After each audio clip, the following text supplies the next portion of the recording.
അസ്സലാമു അലൈക്കും വറഹ്മത്തുള്ളാഹി വബറകാതുഹു. പ്രിയമുള്ളവരെ, പരിശുദ്ധമാക്കപ്പെട്ട റമദാനിന്റെ മഗ്ഫിറത്തിന്റെ പത്തിൽ നമ്മൾ ഏറ്റവും കൂടുതൽ മുൻഗണന കൊടുക്കുന്ന ഒന്നാണ് ഇസ്തിഗ്ഫാർ. ഇസ്തിഗ്ഫാർ എന്ന് പറയുന്നത് നമ്മുടെ പാവങ്ങൾ പൊറുക്കപ്പെടാൻ ഏറ്റവും കാരണമാണല്ലോ. അബൂദർ റളിയല്ലാഹു അൻഹു റിപ്പോർട്ട് ചെയ്യുകയാണ്, നബി സല്ലല്ലാഹു അലൈഹി വസല്ലമ തങ്ങളെ ഞാൻ കേട്ടു, അവിടുന്ന് പറഞ്ഞു, ഇന്നലിക്കുല്ലി ദാഇൻ ദവാ, എല്ലാ രോഗങ്ങൾക്കും മരുന്നുണ്ട്. എല്ലാ രോഗങ്ങളും, എന്ത് രോഗങ്ങൾ നമ്മുടെ ശരീരത്തിന് അലട്ടുന്നതാണെങ്കിലും മനസ്സിനെ അലട്ടുന്നതാണെങ്കിലും അതിന് തക്കതായ ചികിത്സയിലൂടെ നമ്മൾ പരിഹരിക്കേണ്ടതുണ്ട്.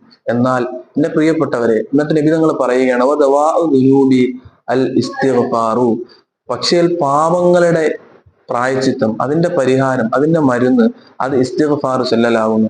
അതുകൊണ്ട് കുമിഞ്ഞുകൂടിയതാകുന്ന എന്ത് പാപമാണെങ്കിലും അതെല്ലാം കഴുകിക്കളയാൻ ഇസ്തിഗ്ഫാറുകൾക്ക് കാരണമാകും. ഇസ്തിഗ്ഫാർ അതിന് പര്യാപ്തമാണ്. അതുകൊണ്ട് ഈ പാപമോചനത്തിന്റെ പറ്റിൽ നമുക്ക് ധാരാളം ഇസ്തിഗ്ഫാർ ചൊല്ലി റബ്ബിലേക്ക് അടുക്കാം. അള്ളാഹു തൗഫീഖ് ചെയ്യുമാറാകട്ടെ.